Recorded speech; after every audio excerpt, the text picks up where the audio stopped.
Hello budding lawyers. இன்னைக்கு நம்ம பார்க்கக்கூடியது Nausitter Associates. இது வந்து interpretation of statutesல வந்து ரொம்பவே இம்பார்ட்டன்டான டாபிக்.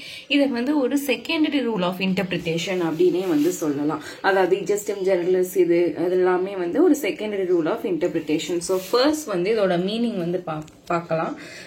நோசிட்டர் அப்படின்னா நோயிங் அப்படின்னு வந்து அர்த்தம். அதுல அப்படின்னு இருக்குல்ல, அது வந்து எப்பயும் போல நார்மலா வித் அப்படின்னு அர்த்தம். அண்ட் சோர்சஸ் அப்படின்னா அசோசியேஷன் அப்படின்னு அர்த்தம். அப்ப பாருங்க, நோயிங் வித் அசோசியேஷன். ஸோ அதுதான் இதோடைய meaning. So knowing with association அதாவது என்னன்னா, ஒரு வேர்ட் உடைய மீனிங் வந்து அது கூட சேர்ந்து இருக்க வேர்ட்ஸை வச்சு வந்து நம்ம தெரிஞ்சுக்கலாம் அப்படின்னு வந்து சொல்றாங்க. ஒரு 2-3 வேர்ட்ஸ் கண்டினியூஸா இருக்கு அப்படின்னா அதை மொத்தமா சேர்த்து பார்க்கும் போது அது பக்கத்துல இருக்க என்ன வேர்டு கூட அது அசோசியேட்டடா வருதோ அதை வச்சு அதோட மீனிங்கை நம்ம இன்டர்பிரேட் பண்ணி வந்து தெரிஞ்சுக்கலாம் அப்படின்னு வந்து சொல்றாங்க. அண்ட் இதுக்கான லீகல் மேக்ஸுமே வந்து எழுதிருங்க. ஸோ இந்த மாதிரி எழுதுறப்ப மார்க்ஸ் ஸ்கோர் பண்ண ரொம்பவே ஈஸியா இருக்கும். நோசிட்டர் எக்ஸ் சோஷியோ கியூ நான் காக்னிஓஸ்டர் எக்ஸ் சி. இது வந்து என்ன சொல்றாங்கன்னா பாருங்க, he who cannot be known from himself may be known from his associate. யாரால தன்னைத்தானே வந்து இப்போ ஒரு வேர்ட் இருக்கு, அதை மட்டும் நம்ம பேஸ் பண்ணி வந்து அது என்ன அர்த்தத்துக்காக அங்க கொண்டு வந்திருக்காங்க நம்மளால தெரிஞ்சுக்க முடியல, என்ன இன்டென்ஷனுக்காக அங்க கொண்டு வந்திருக்காங்க தெரிஞ்சுக்க முடியல அப்படின்னா he may be known from his associates. அவர் பக்கத்துல இருக்க, அதாவது அந்த வேர்டுக்கு கூட இருக்க அசோசியேட்டடா இருக்க வேர்ட்ஸ் வச்சு நம்ம தெரிஞ்சுக்க முடியும்ன்றாங்க. சோ அதே மாதிரிதான் இங்கேயும் வந்து கொடுத்துருக்காங்க. இதெல்லாம் எக்ஸ்ட்ரா பாயிண்ட், சேம் திங்ஸ் தான். அதாவது அந்த ஒரு வேர்டோட மீனிங் வந்து பக்கத்துல இருக்க வேர்ட்ல இருந்து அதோட கலர் எடுக்கும், அதோட மீனிங் எடுக்கும், அந்த மாதிரி சொல்லிருப்பாங்க. இது வேணா ஸ்கிரீன்ஷாட் எடுத்துக்கோங்க. எதுக்காக அப்படின்னா ஒரு பிரசன்டேஷன் பர்பஸ்க்காக. அண்ட் நெக்ஸ்ட் வந்து பார்த்தோம் அப்படின்னா இம்பார்ட்டண்டா வந்து கேஸ் லாஸ் தான். ஐஓஎஸ்னாலே கேஸ் லாஸ் தான். Devender M Surti versus state of Gujarat. இதுல வந்து என்ன சொல்றாங்க அப்படின்னா, இந்த கான்செப்ட் ஈஸியா வந்து நம்ம இப்ப புரிஞ்சுக்கிறலாம். அதாவது section 2 clause 4 of Bombay shops and establishment act படி கமர்ஷியல் எஸ்டாப்ளிஷ்மெண்ட்னா என்னன்னு டிஃபைன் பண்ணிருக்காங்க. அப்ப அது என்னென்னலாம் வரும்னா பிசினஸ், ட்ரேடு, ப்ரொஃபஷன், இது எல்லாமே இது கீழே வந்து வரும்ன்ற மாதிரி சொல்லியிருக்காங்க.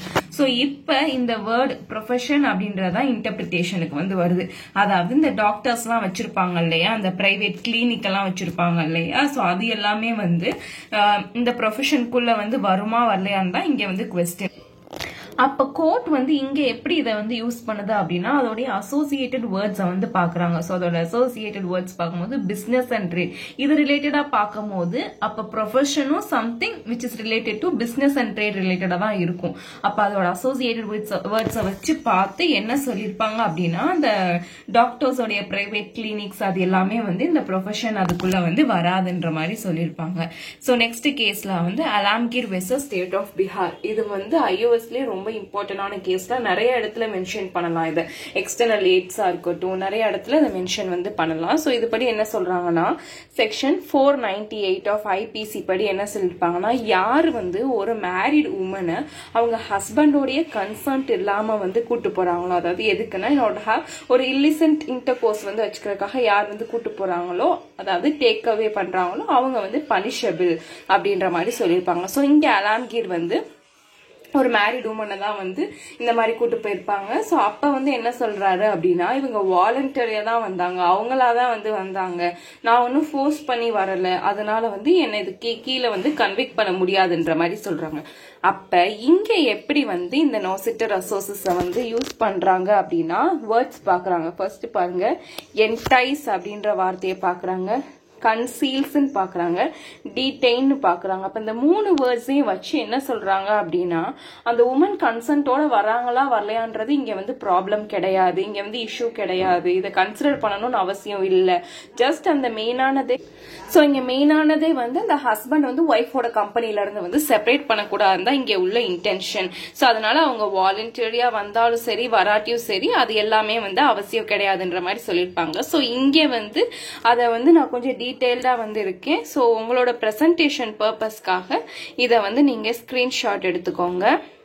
ஓகே, நெக்ஸ்ட் ஒன் வந்து Pradeep Agarbatti Ludhiana versus state of Punjab. So இதை பொறுத்த வரையும் என்ன சொல்றாங்கன்னா, இங்க பாருங்க, Punjab general sales tax act இருக்கு. ஸோ அந்த ஆக்ட் படி வந்து என்ன அப்படின்னா, செக்ஷன் 16 அதாவது என்ட்ரி 16 தான் இங்க இன்டர்பிரிட்டேஷனுக்கு வருது. அப்ப வந்து இங்க பாருங்க, காஸ்மெட்டிக்ஸ், பெர்ஃபியூமரி, டாய்லெட் குட்ஸ் இந்த மாதிரி இருக்குது, என்னென்னலாம் எக்ஸ்க்ளூட் ஆகும்.